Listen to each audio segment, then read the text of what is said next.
Welcome back, everyone. This is Mr. Brain, your friendly neighborhood gaming dad, and if you've been watching my streams for the past few days, you know what this video is going to be about. This is a congratulations to everyone who won their island raids. I'm just going to focus on some of the ones that we've been watching over the past few days on my stream, but this is a blanket congratulations to everyone who managed to finish their island raids on top, especially with this messed up matchmaking we had this time. So let's go through the top 10 islands at the very least and just take a look at everyone who managed to win theirs. As you can see, G1 HNB, as expected, did take first place. SNS did manage to take second by holding on to their 6 and another one from SKNG. And Thor didn't end up taking that level 7, but because they still held on to a level 6 at all, then they get third. Everybody else had their stuff kind of taken away from them. Basically, it was just a matter of if you went to take your level 6, H&B would break off from one of theirs and come take it back from you, or help someone else do that, which you needed the points. H&B wanted the fight. They wanted all of that smoke, and they were going to come get it. I cannot blame them for that at all. I mean, G1, you should be fighting, and honestly, the matchmaking was just horrible for everyone involved. Now, G2 was one of the interesting ones that we were watching, and G2 did end up getting dominated by DHX over BTW, which honestly, considering their fairly equal power levels, I was surprised about. I figured there would be more intense fighting throughout the island, but that wasn't really the case. After the first day of fighting with between DHX and BTW, they appeared to have struck an agreement in order for their island to be a little bit more laid back, and BTW ended up taking 3 level 6s and a 7, and ND21 ended up taking 3 level 6s and a 7, putting them in second and third. PXL, HNT did manage to push back BTW quite a bit, which was impressive in its own right. HNT, despite having merged with HNB, is still a very powerful alliance. NM49 and DevB are in the same position as PXL, not being able to move much, and I am really surprised that Olymp didn't end up taking this level 7. But with a 6 and a 7, they didn't end up like 3 of the other alliances on this list. So, congratulations to DHX, BTW, and ND21 for their positions in this island. Let's take a look at G3. As you can see, G3, Boone in first place, Too Hot in second, and Spec in third.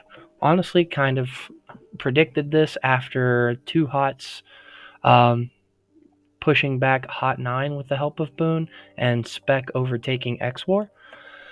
But let's see if there were any changes to the map. And no, it doesn't look like it. Spec had 2 level 6s and a level 7. Tap only had their 6 and 7, which probably put them in 4th place. Boone taking Lost's level 6, their own level 6, and a level 7 on the far side, more than guaranteed their first place finish. Then you have Too Hot with 3 level 6s and a level 7 for their second place. So congratulations to Boone, Too Hot, and Spec for their positions in this island. On to G4. G4 RPG taking this one was completely expected. SOTF and Sim, if I remember correctly, were fairly even in points, so SOTF having a level 6 and 2 level 7s. Oh, this was where I thought the points were about the same.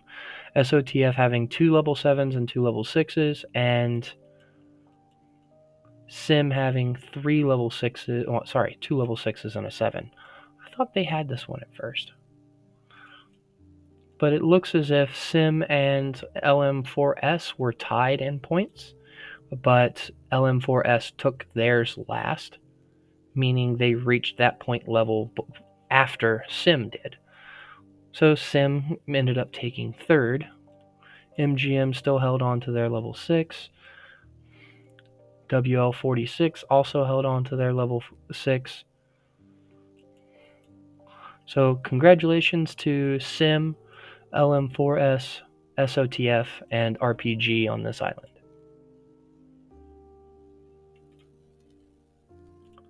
Heading on down to G5.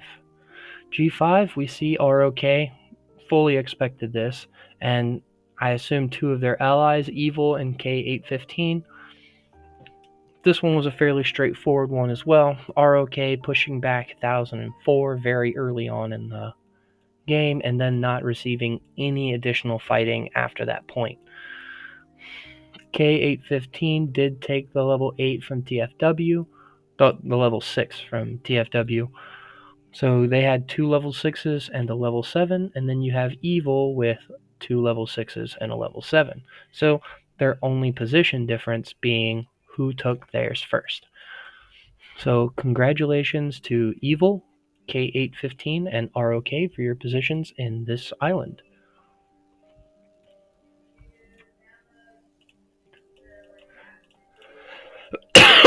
Onward to G6. K and QS fully expected this. IYF and TK84 also taking positions in this island. K and QS winning this one was fully expected. Now, I wish I could have seen what happened here, because I was fully expected K and QS to come down here and play with New D later on in the island, and it looks like they did after we logged off yesterday, because they set up a defensive position after New D had planned on cutting them off. But as you can see, that didn't work out in the long run, so still kudos for ND and for New D at attempting to do something. But with, let's see how it is. TK84 with 3 level 6s and a level 7, and then IYF with 2 level 7s and 2 level 6s. I do believe this is even points between them. Well, no, sorry. TK84 third, IYF second because of the level 7 over a level 6. So congratulations to K and QS, IYF, and TK84 for their positions in this island. And LTF, this is just rude. I get it, but this is just rude.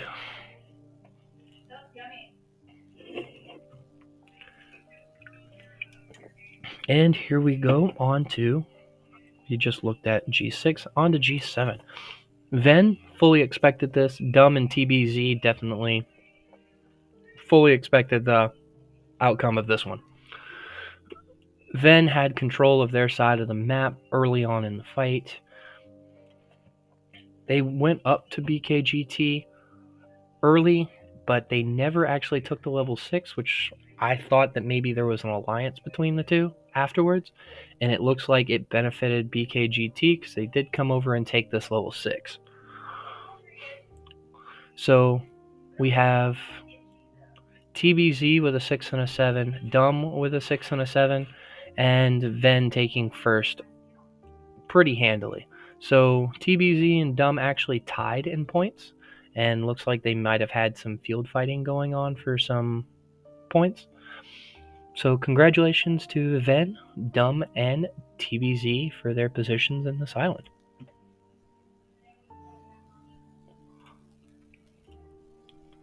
Onward now to G8.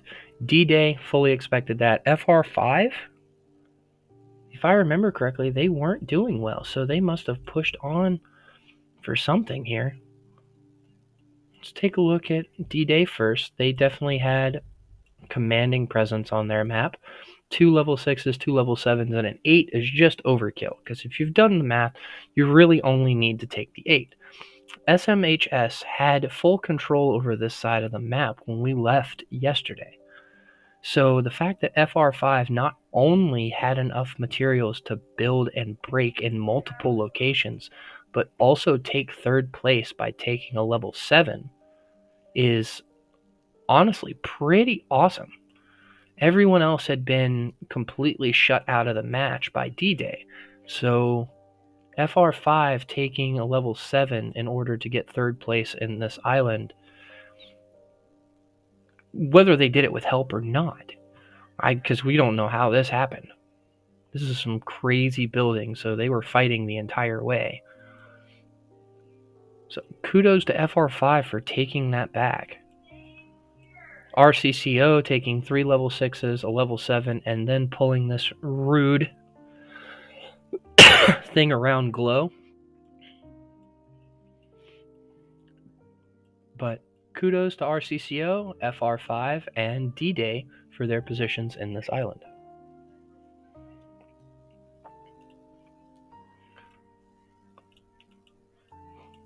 We just looked at G8. Let's take a look at G9. Congratulations to Mink, OXO, and God W. We knew Mink had a pretty good chance at getting this one, and it looks like after they took the level 8, they gave up the 6 and the 7, because I believe they had these at first. So, Mink, kudos for taking the level 8 and proof that you only need the level 8 to win. So we've got OXO with 2 level 6s and 2 level 7s for solid second place. And then God W with 2 level 6s and a level 7 from Mink. There might have been some fighting around this point, because this much building around the north side of the level 8 appears defensive to me.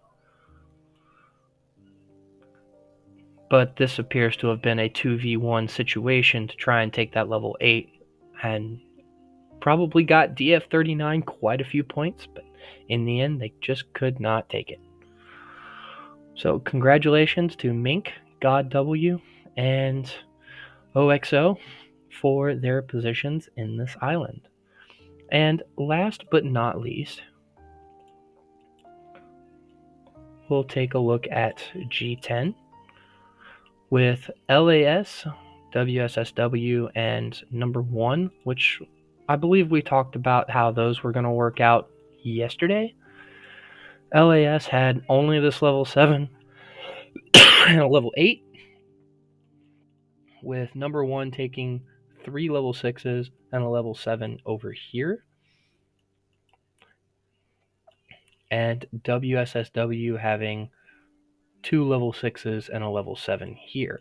However, it looks as if 93W also tied WSSW in points, so it's just a matter of who got their points first. So congratulations to 93W, WSSW, number 1, and LAS for their position on this island. Now, there were a couple of other islands that we were watching over the course of this, and I want to, as a thank you to the people who are watching my stream, take a look at those as well. I believe G12 was one of them we were taking a look at periodically. And while we were mainly watching Fire, and as you can see, they put up a fight there at the end as well. So, because they were knocked back to just their helipad and a spot here. So they were fighting up until the very end. But at the end of it, it looks as if ANKD taking the level 8 put them in first. MD71 with 2 level 6s and a 7. MLI with 3 level 6s and a 7. Taking third and second respectively. So kudos to those 3 alliances, and kudos for Fire for putting up such a fight there at the end. I can only imagine you made it fun for everyone on the final day when usually things are pretty boring.